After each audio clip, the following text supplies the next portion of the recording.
viewers to read. Okay. All right. Hello, everybody. Kristen here. I am live with you. It took a minute to try to figure this out. I like to go and do my lives in my car because I'm away from I have a home office and I'm away from the distraction of the home, meaning the pets and the husbands and all the things.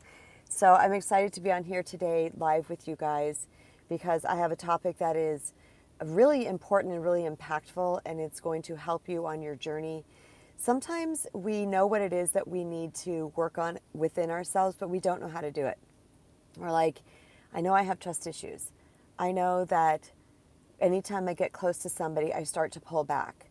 I know that my mind is cynical and I'm always looking for that person to use me or abuse me or that next sign that something is going to go wrong.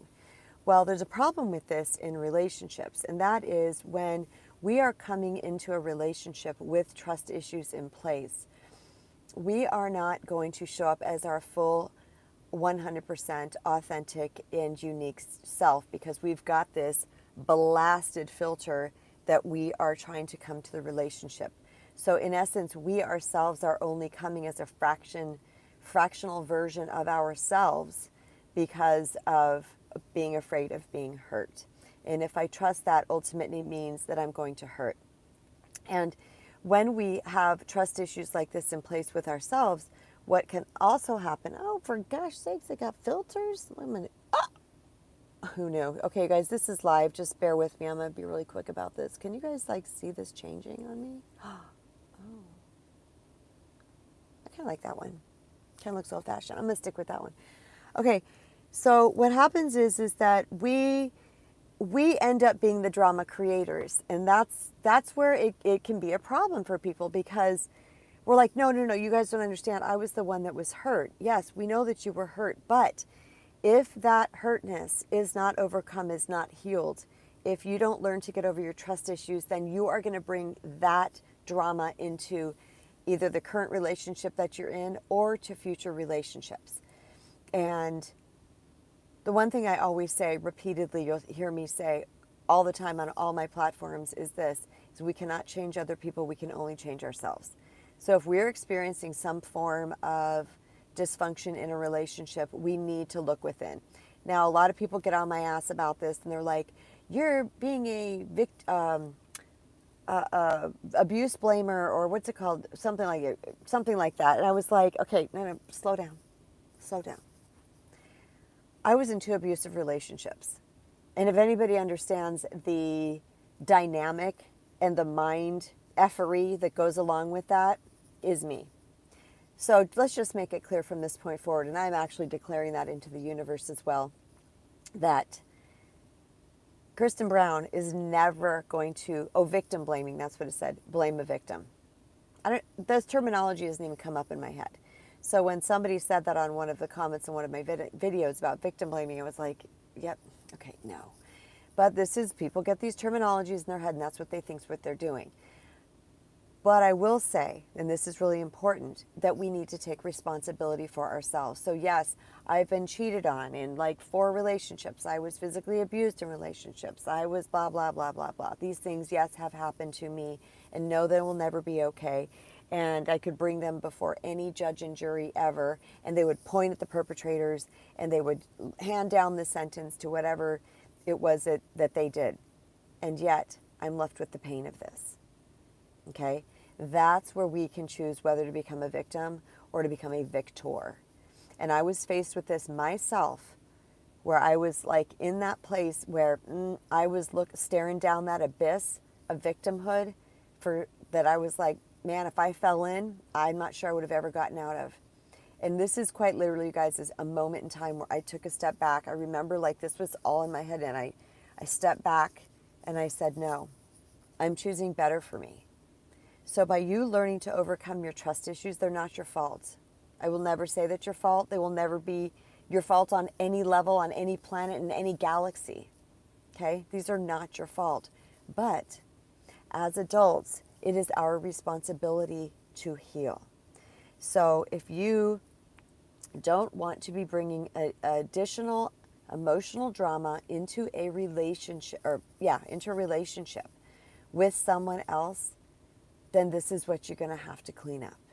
Because many times what happens is people rely on their partner to constantly and consistently reassure them when it's not their job.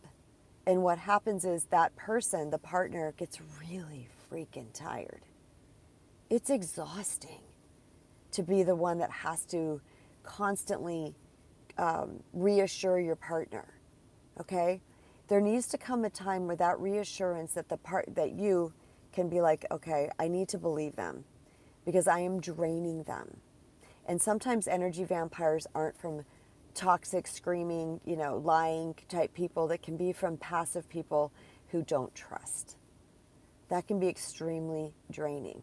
So these are the reasons why we want to clean up and overcome our trust issues, because we are going to contribute to the relationship, turning off my seat heater, in a positive way or a not so positive way. And I know for me, the one thing that I learned is that I want to clean up my side of the street, because I noticed when my side of the street was messy and my partner's side of the street was messy and our two messes got together, you couldn't tell who was right and who was wrong. But when I started to clean up my side of the street, so I could tell when somebody else, not necessarily a romantic partner, could be anybody in my life, somebody else did something that appeared to be unhealthy or not cool or dysfunctional or whatever it was, when they did something like that, let's say it was like, I'm going to call it, using the metaphor, like they threw a piece of trash on my side of the street, I could see whose trash that was. It came from right there. Okay? So this is why we want to work on ourselves. This is why our true power ever is healing ourselves. When we heal ourselves, we show up as a cleaner and clearer person in the world. So I want to jump into the 3 steps right now. If you guys saw my notes, they're a hot mess. And I write down notes because in these long form videos, I will forget things. And there's things that I feel are very impactful and very powerful. So I'm going to share with you the 3-step process to clean up your trust issues. Okay, I see someone's here and I just want to say hello to you. And please feel free to comment in the chat section. I'm doing this on my phone rather than my computer. So I have a completely different gig going on. And this is actually only my second YouTube live. So I'm not sure how to work this whole situation. So if you want to chat with me, let me know where you're from or who you are or whatever. That would be great. If not, you want your privacy, that's cool too. So step number 1 to healing from our trust issues so that we can have mutually loving and connected, intimate relationships. Here's why. Because when we show up to a relationship and we have issues going on, we are going to show up as just a portion of ourselves. We're not going to show up as our whole selves because we got this kind of guarded stance. It may be super obvious. It may not be obvious. It could be kind of unconscious. It's just sort of in the back of your head where you kind of keep distance from people, or you're like, I've heard this before. A coaching client said this to me for like, they're the greatest person in the whole wide world, but I just can't, and I'm like, and I'm looking for things, and then finally I said, are you afraid of trusting? And they were like, I think that could be it. So sometimes it's unconscious, all right? So if that's the case with you, at any rate, if you even remotely intuitively feel that you might have some trust issues, then this video is for you. Okay. The first step in our process is to become spiritually clear. Now, this is why I call myself a spiritual and empowerment life coach. I call myself all kinds of things. But the reason why I use spiritual is because tapping into our spirituality and truly connecting with that essence of ourself is where true healing is. I will tell you guys right now, straight up, in my healing journey, my College of Kristen, I did not I went to therapists that failed me just throughout my life. It just never worked out great.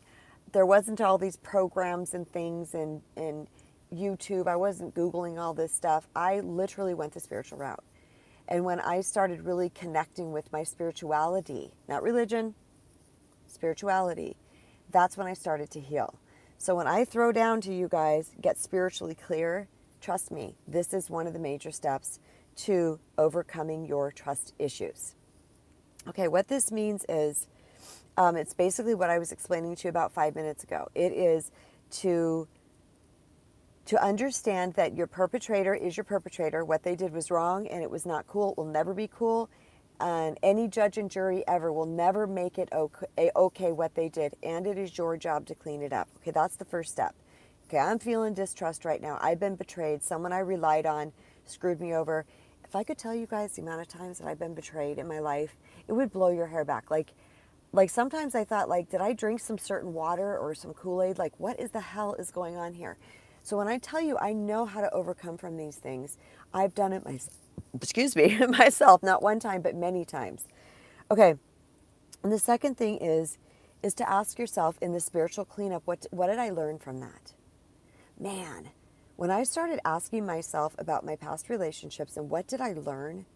I mean, I'm thinking of a girlfriend right now, a female friend of mine that I, to this day, I still miss her. It's like, God, she was, we got along so well, but she screwed me over many times.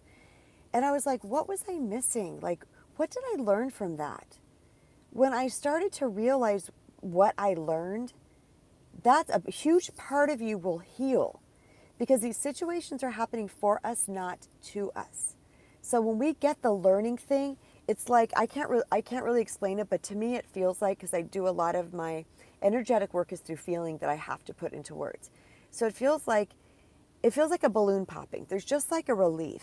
There's like a release happens when you get the lesson. So ask yourself, what am I supposed to be learning there? And if you don't know, be sure to ask God, source, universe, angels, guides, guardians, deceased ancestors. I don't care. Okay, energy is energy, and whatever your conduit is to the superpower of the universe is perfectly fine and legit, okay? But ask your people, because when I started asking questions and I started to get answers back, I'm like, duh. It was shocking to me that I had spent so much of my life not asking questions. So, but when I did, the answers came. And they always came to me in a form of a little whisper in my head. That's the way I receive messages. Could come for a different way from you. Could come from a friend. Could come from a book, whatever. But ask yourself, what am I supposed to be learning here? Ask a trusted advisor. Ask a wise friend. Ask somebody who's been through a typical thing and see what and transcended it. Okay. The best people to ask about things are the people who have gone through what you've gone through and transcended it. Because if they've transcended it, it means they have turned their pain into wisdom. And wisdom is the highest essence of teaching. Okay. The next thing is to do, this is in the spiritual cleanup section of this, is to leave the fault with your perpetrator. I don't know why this made me tear up right now. When I tear up, that means someone is hearing what I need to say. And I don't know if you who's listening is having that experience or not. But when I get that tears behind my eyes, because this happens all the time on the Wisdom app, I will be talking on the Wisdom app in a live conversation like this. And all of a sudden that will happen to me, and I will know that there's someone in the audience that needs to hear this. So the next thing is to leave the fault with the perpetrator, which means, yes, Bob, Cindy, Jill, Avery, whoever hurt you. But that does not mean that Linda and Daxton and Braxton and Tony and Bill are going to hurt you. Okay? When we make that conscious choice in our mind, because remember, this is all about the brain, what the brain does. The brain goes, danger, danger, danger, danger. And as soon as it registers danger, like something bad pain or hurt or whatever, something bad happens to you, as soon as it registers that, guess what happens? The brain is the amygdala. It's the reptilian brain. It starts to scan our environments constantly. It's kind of like that radar that goes around that radar and it's looking for a ship or something or a plane. It scans our environment repeatedly looking for a potential threat. It's not even necessarily a full threat. These are what triggers are, by the way. It'll look for a potential threat. And it'll be like the little ding will go ding, threat, and we're like, and we start to have this reaction. But here's what's important. What Bill did over here, okay, and it had something to do with coming home late. Then Mark is coming home late and your brain goes ding, ding, ding, and you react. And then all of a sudden you're pointing at Mark and you're like, oh my God, what is he doing? He's cheating, he's whatever. Okay, you guys get what I'm trying to say. It's important that you don't carry the sins of this person over to the sins of, or over to this person. I have been the receiver of many an ex's of my partner's sins, where all of a sudden I'm, being called these things or being accused of shit that I'm not doing. And I'm like, who do you think you're dealing with? Because I'm a super, super, super consistent person. So the things that I was accused of, they weren't true. And I realized that this person had just had extreme trust issues, which allowed me to show up with compassion to them. I was like, okay, you've been around the block. You're a little bruised and battered. Your heart is bleeding. I understand. Let's get you patched up. And once you're patched up and you're feeling a little bit better, let's look at me. Am I that guy? Do you see what I'm saying? So compassion and forgiveness and acceptance, it's all those things. They're important to not only give to ourselves on our journey, that's what self-love is, but also to our people that we're dealing with. Okay, so leave the fault with the perpetrator. That's what I'm trying to say. If it was Uncle Bob from back in your youth, then it's Bob that was your perpetrator. If it was your mom, it's your mother. If it's your cousin, if it's your best friend or whatever, make sure your perpetrators. Now, this is going to all make sense as I go through these three things, but make sure your perpetrators, you leave the fault with them, okay? Just because someone did something doesn't mean that everybody's going to do that thing, okay? And then the third part about this spiritual cleanup is forgiveness, the F word. Oh, people don't like this. Remember when I first started speaking and coaching and I would say forgiveness, man, I can't tell you how fast I get pushback. I'm never forgiving them. Ah! And I would, they're like, nope. I mean, people, and I'm just like, my God, you're cutting yourself off at the knees. I hate that statement. That's gross. But you're sabotaging yourself. Because when you can be willing to forgive somebody, all right, there is an energetic release that is undescribable. This does not let them off the hook. This does not mean you condone what they did. This means that you are letting go of the energetic attachment to them, okay? You are breaking the toxic tie. Now, I'm not going to get into that because I could go on and on about forgiveness for a long time, but I'm not going to get into that right now because this talk is not about that. And the last thing that kind of ties into what did you learn, which I mentioned, I'm like okay, let me pause there. The last thing that ties into what did you learn is that what was the red flags that you ignored? What were the pink flags that you ignored? So many times when we are needy, and I don't ever say needy with any sort of attachment to that or any sort of judgment on that, because like I've said a gazillion times, we're the walking wounded, and we either take that unworthiness and that pain and that trauma, and it either turns into neediness and desperation to get to love from somebody else, where we hyper fixate on other people's needs, or we go over here and we become hyper fixated on our own needs, and that's when the narcissism and the selfishness happens. So it branches out into two ways. Both ways are equally not serving to the highest good of what we're trying to have. But it's really important that we look back and we go, what did I miss?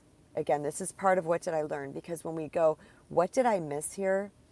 We're actually empowering ourselves, because guess what, you guys? There's a part of you that knows. Okay, he must be on my favorites list because I did the do not disturb, but a call's coming in and I apologize. There's a part of you that knows the truth, okay, because we have a soul, right? We are this divine spark that has entered into a human body, spirit in an earth suit, spirit in a human body. So there is this part of us that knows the truth at all times, and it is our higher self. But when we don't listen to that truth, when we start to see things that are a little funky, okay, I call it funk afoot, having funk afoot. When we start to see things that are a little funky, and we kind of ignore it, or we discount it, or we do those things, then there's that piece of us that knows we're doing that. There's also that inner child inside of us that is crying out for us to protect them, all right? So that piece inside of us is a large portion of why we are having struggle trusting. because we know we can't trust ourselves. All right. Which is the third point. So I'm just going to roll right into that now instead of the second point. Okay, so the most important thing is we got to trust ourselves and our intuition. Okay, you got to rely on you, bro, sis. By the way, you guys, I call everybody bro, even women. So this is not any sort of weird thing, but I call people bro a lot, even my kids. So, so trust yourself and your intuition. At some point along the line, your intuition knew. You knew. You're like, something's not right here. Okay? And you might have ignored it or discounted it or did whatever you did. And the inside of you knows that. So a large, massive part of learning to trust is learning to trust ourselves. Okay? We've got to know that we have our own backs. Okay? And in doing that, what I want to encourage you to do is to start practicing, because this is not always one and done. It's not always overnight. But to start practicing always acting in the best interest of yourself. Okay? A lot of people pleasers are like, but wait a minute. That makes me feel like I'm going to be selfish. And I'll get there in a minute. Okay? Because it's not. Self-love is never selfish. I'll tell you why. Sorry. But you always act in the best interest of yourself. What that means is asking yourself, what do I need, require, or want to feel safe, secure, well cared for, or protected? What you guys did not hear me say is, how do I get what I need and want and desire in those things to get what I want? Okay? To be selfish, to have it my way. You didn't hear me say that. You heard me say to feel safe, secure, well cared for, and protected. All right? When we act in our best interest, this was a game changer above game changers for me.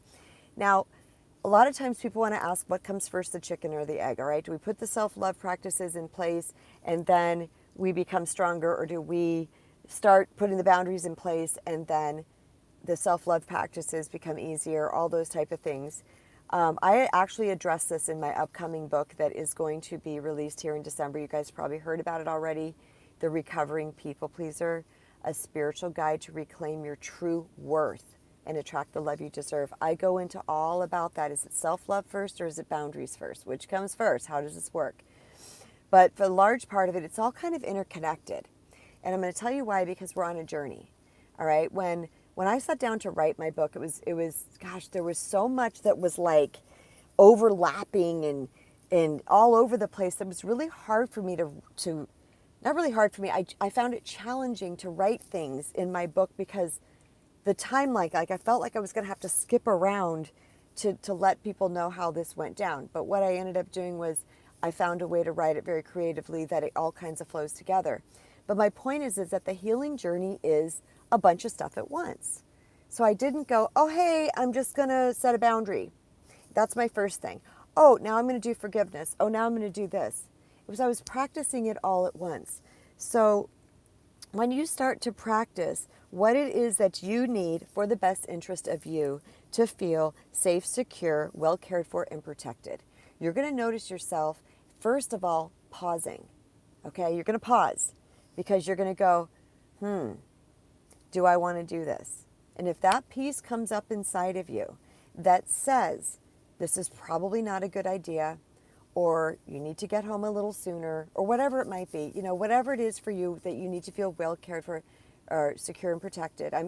I'm thinking these things I did in my youth that did not feel right to me, but I was with some sort of crazy boyfriend at the time, and I just, okay, because I wanted to be by him. I wanted to be by him, who was abusive and a substance abuser and had a girlfriend the whole time that we were together that I did not know about.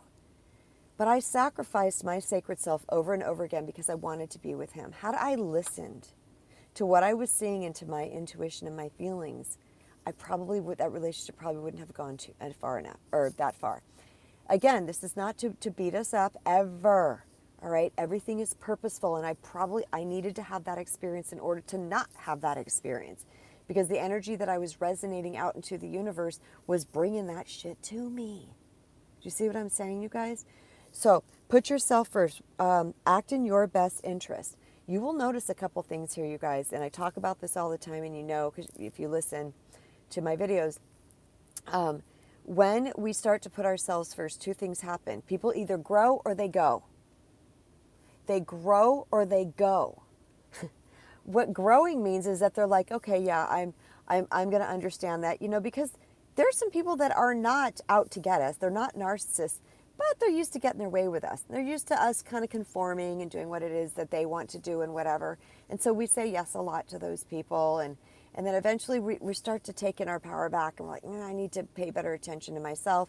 And they might give us a little pushback, and they might give us a little manipulation, or, you know, I hear it all the time. Like, even people I don't know very well, you know, they'll try to manipulate me with certain sentences, but I'm really keen to it now because I'm so clear.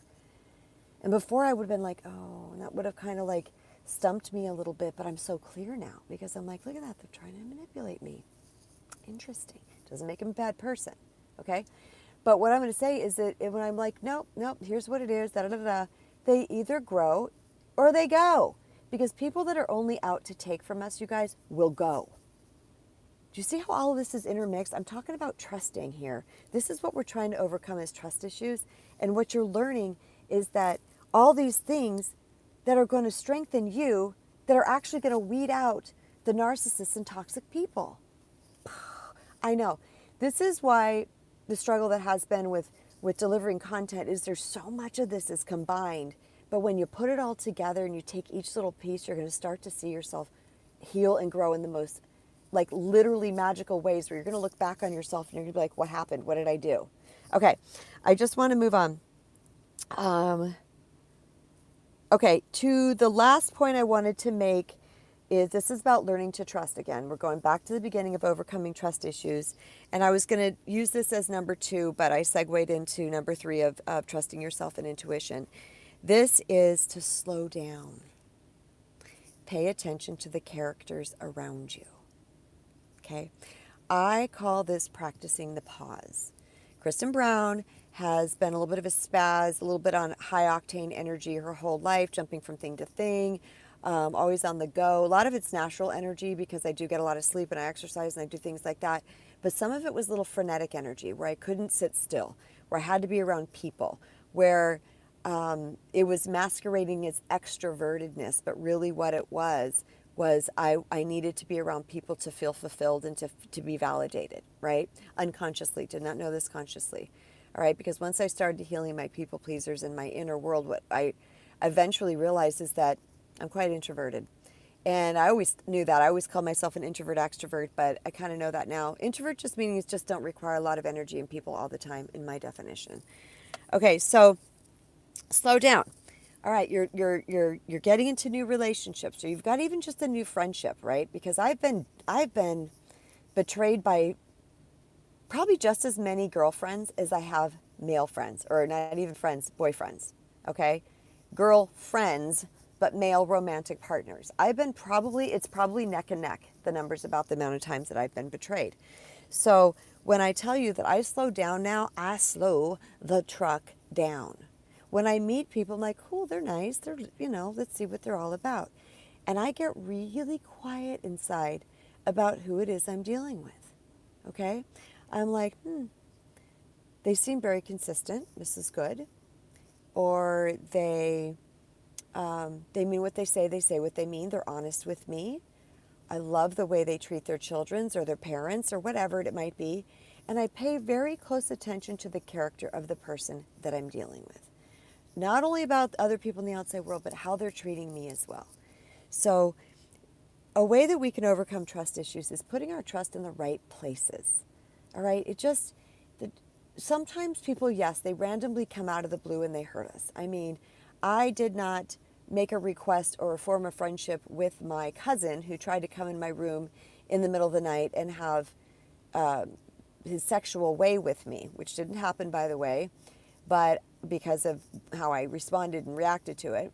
However, I didn't request that. I didn't say, hey, let's, dabble in this. Sometimes we are blindsided, you guys. That is the truth. Sometimes these betrayals will come out of nowhere, and they're harsh and they're hard. and it is hard to trust. And some traumas are more deeply embedded than other traumas and may require some additional therapies like EMDR or tapping or other things like that. But if it is and I'm not trying to minimize, okay, just please know that my heart is not a minimizer. But if this is just your typical run of the mill, like these people lied to me, these people stole from me, these, person cheated on me, whatever like that. They're not like these like really, really, really harsh traumas type things that are going to require a lot longer. Then I invite you to use these 3 steps and practices. In fact, I would be so bold to say if you really start to implement these experiences, they're going to help with the big traumas too, the big capital T traumas as well. But I want you to know that there is a way for you to heal, that you can indeed overcome trust issues. All right? And I'm going to leave you with the 3 tips once again, which is become spiritually clear. All right? Leave the fault where the fault is. Don't think because Bob betrayed you that every single man in the earth is going to betray you, because it's not true. On my healing journey, one of the things was I went through a time, you guys, where, oh my God, I did not trust men. And you have to understand something. I love men. I thrive in a male environment. I grew up with 4 brothers in a neighborhood full of boys. And I had 1 or 2 girlfriends that their parents basically didn't let them out of the house. So I was hanging out with the boys all the time. So when I tell you I love men and I understand men, this is the truth. Okay. And where was I going with that now? Oh my God. Oh, yeah. But man, after the betrayal of my tsunami ex and the guy that followed that you'll read about in my book, The Recovering People Pleaser, when it gets released here in December, I didn't trust. I didn't trust. I was bitter. I was mad. I was angry. I'm like, men, blah, blah, blah. But I knew in my head, I'm like, this can't be true. There's good men. I know. And I said, God, again, going to God, which if you guys listen to the replay of this in the beginning, I talk about this. I said, God, help me see good men. Please help me see good men. And then boom, I won't get into that because that's long and involved, but boom, they just started showing up everywhere. And I said, help me restore my faith in good men. That's what I said.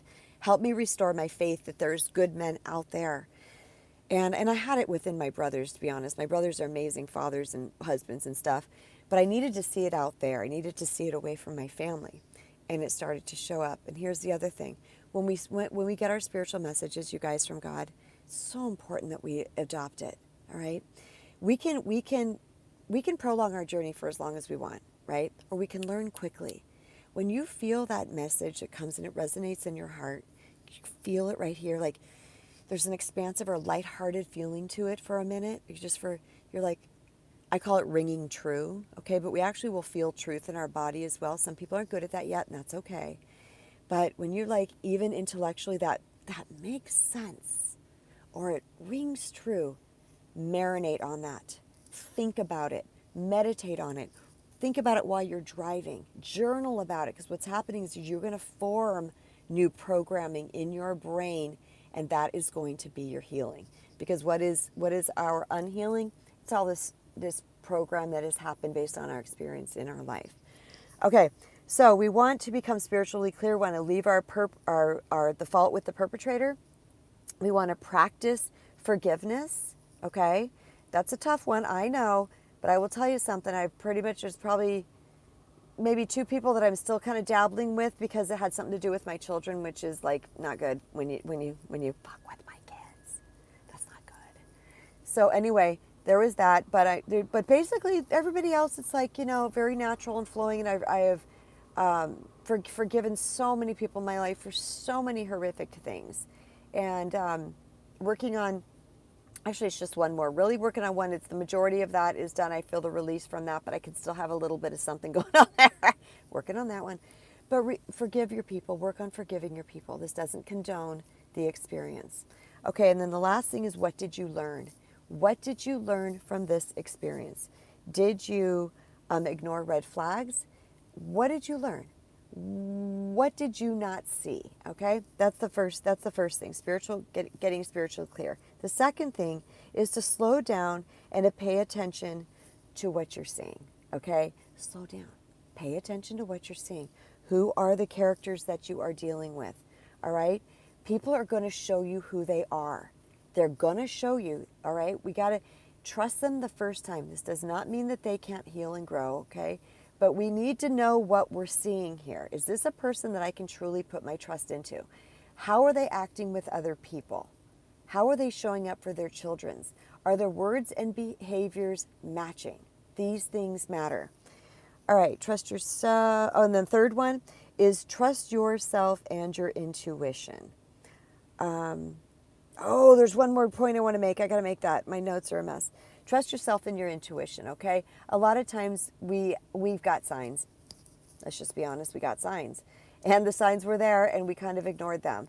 Or we got an intuition or a feeling, you know, there's something that was not exactly right going on and we felt it. Okay? Trust your signs and your intuition. Learn to trust yourself. There's this part inside of you that wants to know, this is where ultimate trust really comes from, that wants to know that you have your back no matter what. All right? I had the opportunity to choose distrust based on the massive amounts of things that had happened to me, or I could choose trust. And I choose trust because I chose me. I chose to trust me. I said, Kristen, I got your back no matter what. I got your back. And when I started to trust me, guess what? All the scary people in the world that could potentially hurt me were gone. They didn't exist anymore because I vowed to myself, I'm going to trust my intuition. I'm going to put my best interests first. I'm going to pay attention to how I need to feel safe and secure and well cared about and protected. And I'm always going to do those things first. And I began to trust me. And let me tell you something, you guys. This is an energetic shift that is undescribable. When you really teach yourself that you got your own back, there's this trust that happens because that's all that's been missing anyway. I'm going to say that again. That's all that's been missing anyway. Is that we have been fracturing ourselves out, trying to get this perceived need of lack of love and attention and approval and acceptance. We've been basically fracturing ourselves out there, trying to please the world in order for us to feel loved, approved of, and accepted. Okay? When really, even though we believe the outside world took that away from us, we believe that the outside world is the way we get it back, that's untrue.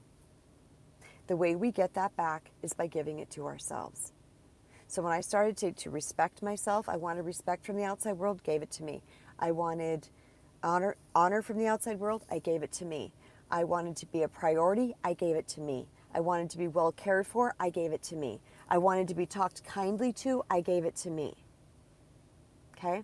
I wanted to be supported, I gave it to me. And when I started giving those things to myself, what happened is my energy changed. First of all, I can't explain how magic this is, you guys, but people, the really toxic people, they couldn't approach me. Because my insides changed, my outside changed. Not only did my energy change, but my verbiage changed. The way I showed up to myself, my yeses and my nos, my boundaries were easier, everything. Let me tell you something, a narcissist spots that a mile away. They don't want it. It's actually pokey to them. But a people pleaser and an overgiver and the too nice and the doormat, all the things that I was, they smell us a mile away. And we're like blood in the water for sharks. They come and get us. Okay, so we got to slow down, pay attention to the character of the person, all right? And we need to trust ourselves and our intuition. We must be able to rely on ourselves. And I said earlier there was one last thing that I wanted to mention, and this was this, is to ask yourself where you are weak, okay? When it comes to trusting ourselves, right? When it comes to where we tend to go wrong, because we do, okay? That's we miss the mark. Do you guys know that the actual definition of sin is an archery term and it means to miss the mark? So that should be able to take a load off a lot of people. It just means missing the mark. We're not here to be perfect. We're here to learn and grow. And we're going to get it wrong sometimes, okay? So when that happens, I started to ask myself things like, okay, I know if I am on a first date and I go to a secluded place with the person, even if they're safe, I'll probably end up making out with them or having sex with them or doing something, whatever, because I knew that I wasn't strong enough to say no back then. So guess what? I stopped doing it. I figured out my weak places. Drinking alcohol. I am not a drinker, but back in the day I was. I didn't quit because I'm an alcoholic or anything. Truthfully, it just would never resonate. It never felt good to me. My body doesn't like alcohol, and as I got older, I'm like, I don't even need that. But back in the day, I knew that if I drank and my inhibitions were down, that I was going to do things that I was going to regret when it came to the opposite sex. Okay? My romantic partner. So guess what? Didn't do it. It's like, nope, we're going to go on. I highly recommend this to anybody that's going on first dates. Second, thirds, fourths. Don't drink a lot. We make decisions that are not good for us. And I was so tired of feeling the shame on the other side of those decisions that I said, okay, how can I empower myself here? Well, when I drink, my inhibitions are out. Okay, so get that. So my point is that another part of learning to trust others and learning to trust yourself first, because we just talked about that, is to know where your weak places are and don't do it. If that's a weak place for you, teach yourself to withhold. Don't do those things. Don't put yourself in those positions where you know you're not strong yet. And it's okay that you're not strong yet because you're growing, all right? No one's judging you. This is not about judgment. Get judgment off the table, get shame off the table. All those things do not serve us to heal these patterns inside of us. It's just awareness. I'm not good at that. I'm not good over there. That's where I falter. But I'm going to get stronger in those areas. But until then, I'm going to choose differently for myself. Okay, you guys, that is it. I am so glad to have been here with you guys today. And I'm super, super happy for everybody who joined me live, because what fun this is. I was actually going to get on a different app live, and I struggled with that. And God was going, YouTube, sister, that's your home. Go to YouTube. So this is really only my second live here on YouTube. I did another one. It was actually my very first live on here. And I think it's how people pleasing comes into place. That is a highly powerful video, you guys. If you are someone who is on the path of recovering from your people pleasing, man, understanding the information, the hows and the what and the whys of people pleasing is it clears up so much, and it makes the how to heal from it make perfect sense. So if you guys enjoyed this today, I super hope that you leave me a comment, share. If you're new here, subscribe. Chances are it was only my subscribers that were here. But if you are listening to this on the replay, leave me a comment. I love your comments. I told you guys, you see this in my videos. I told you this is a thing. That's why I grow my bangs out and then I cut them back again. And this is the fun part about lives too, is that I can just be my authentic self, because in video form, I'm trying to really deliver a message real fast. So you guys to get to see Kristen Brown and the raw self sitting in her car, drinking a Starbs. All right, you guys, so much love to all of you. Mwah! Thank you for being here. I appreciate you. Leave a comment, like, share, do all the goods. If you think this is going to benefit someone that you love, please share it with them, okay? This might be the exact message they need to heal from a really dark or heavy situation in their own life. Love you guys. Bye.